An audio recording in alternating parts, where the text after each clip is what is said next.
There are different spiritual gifts, but the same Spirit. And there are different ministries and the same Lord. And there are different activities, but the same God who produces all of them in everyone. A demonstration of the Spirit is given to each person for the common good. A word of wisdom is given by the Spirit to one person, a word of knowledge to another, according to the same Spirit. Faith to still another by the same Spirit. Gifts of healings to another in one Spirit. Performance of miracles to another. Prophecy to another. The ability to tell spirits apart to another. Different kinds of tongues to another, and the interpretation of the tongues to another. All these things are produced by the one and same Spirit, who gives what he wants to each person. Christ is just like the human body. A body is a unit and has many parts, and all the parts of the body are one body. We were all baptized by one Spirit into one body, whether Jew or Greek, or slave or free. Certainly the body isn't one part, and we were all given one Spirit to drink.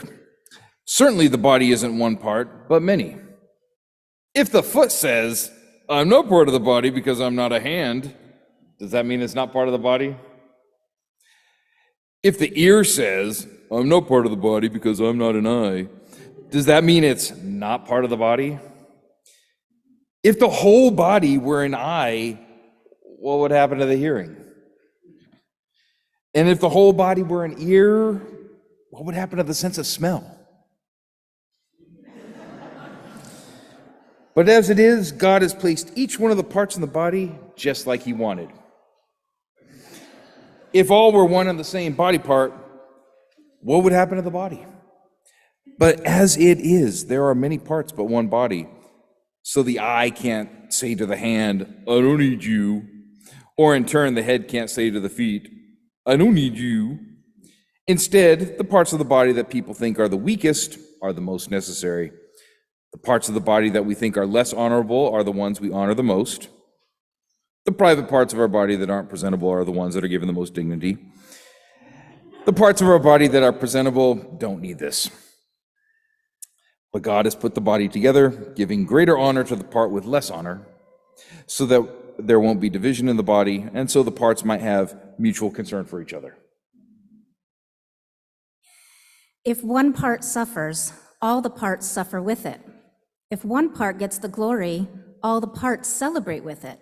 You are the body of Christ and parts of each other. In the church, God has appointed first apostles, second prophets, third teachers, then miracles and gifts of healing, the ability to help others, leadership skills, different kinds of tongues. All aren't apostles, are they? All aren't prophets, are they? All aren't teachers, are they? All don't perform miracles, do they?